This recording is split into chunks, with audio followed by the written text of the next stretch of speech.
հանրապետության ամենաարդյունավետ դաշնակիցը։ Դրա մասին շատ պարզ նշել է մեր կուսակցության նախագահ Սերժ Սարգսյանը։ Բոլոր հարցերով հանդերձ Հայաստանը Ռուսաստանից ավելի արդյունավետ դաշնակից չի ունեցել, չունի եւ չի կարող ունենալ։ Կրկնում եմ, Ռուսաստանի հետ դաշնակցության այլընտրանքը Թուրքիայի տակ թուրքական աշխարհի մաս դառնալն է։ Ինչ է այսօր անում նիկոլիստական ռեժիմը։ Սա է հստակ, ավարտեմ հարցերը կտակ, ոչ մի խնդիր չկա։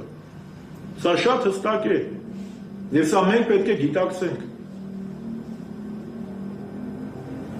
Եվ ամենակարևորը, Հայաստանը այս հապկից դուրս գալի թեման, հապկում սարսնելու թեման, սա կատարյալ հիմարություն է։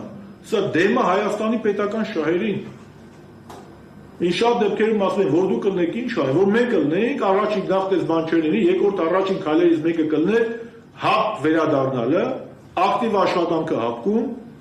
եւ Ռուսաստանի հետ նոր դաշնակցային ավելի խորը համագործակցության ստորագրումը։ Որտեղ Ռուսաստանն է եղել եւ Հայաստանի անվտանգության երաշխավորներից մեկը։ Եվ այն ինչ որ հիմա Հայաստանում կատարվում է, դա թուր գլոբալիստական պլան է, որպեսզի Հայաստանի անկախությունն ու ինքնիշխանությունը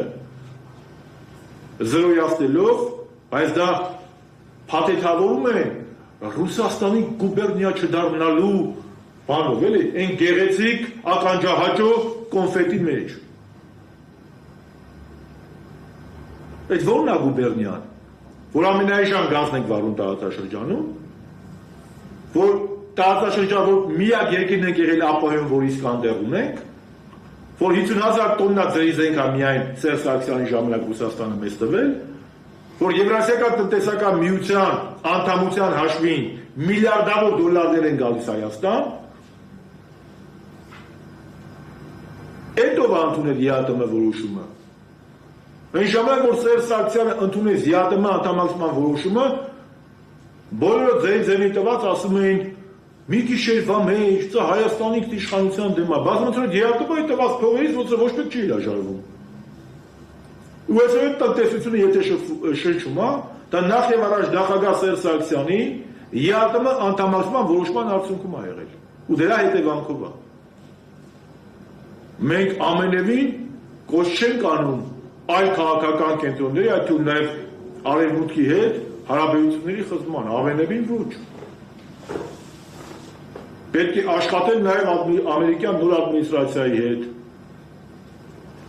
որը ունի ի տարբերություն նախկին ադմինիստրացիայի ավելի ազգային պահպանողական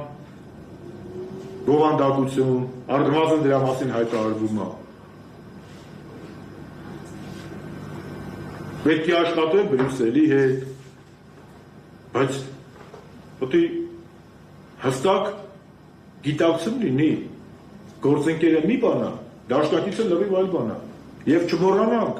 որ Միացյալ Նահանգների նոր ադմինիստրացիան ըստ Բլումբերգի, Բլումբերգն այդ լուրը հրապարակել, դիմել է Ռուսաստանին, որպեսզի նա միշտորդ հանդիսանա Միացյալ Նահանգների եւ Իրանի միջեւ ատոմային ծրագրի այդ բանակցությունները իրականացնելու համար։ Բայց արևմտամոլները որ գոռում են, «Վсё, Ռուսաստանը պարտվեց, վсё, պրծավ, իզոլյացիայի մեջ է, գնա, տեսա գալու են, ուր է»։ Ռուսաստանը ոչ միայն չի պարտվել, այլ նաև Ռուսաստանը այս տարիների ընթացքում իր դերակատարումը բարձրացրել է եւ շարունակելու է ունենալ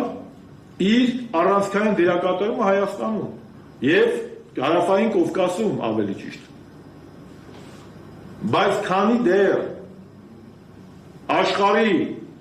երկրորդ Պոզդամ չէ, այդ նոր աշխարհակարգ չի հաստատվել, շատ մեծ է վտանգը, որ նիկոլիստական ռեժիմը կփորձի օգտվելով այս դուխտից Հայաստանը տանել դեպի թուրքական վիլայեթացում։ Սա չպետք է թույլ տալ։ Հիմա խնդրեմ, եթե հարցեր կունենաք, սիրով։ Պարոն Շարմազանը, Ռուսաստանից խոսեցիք,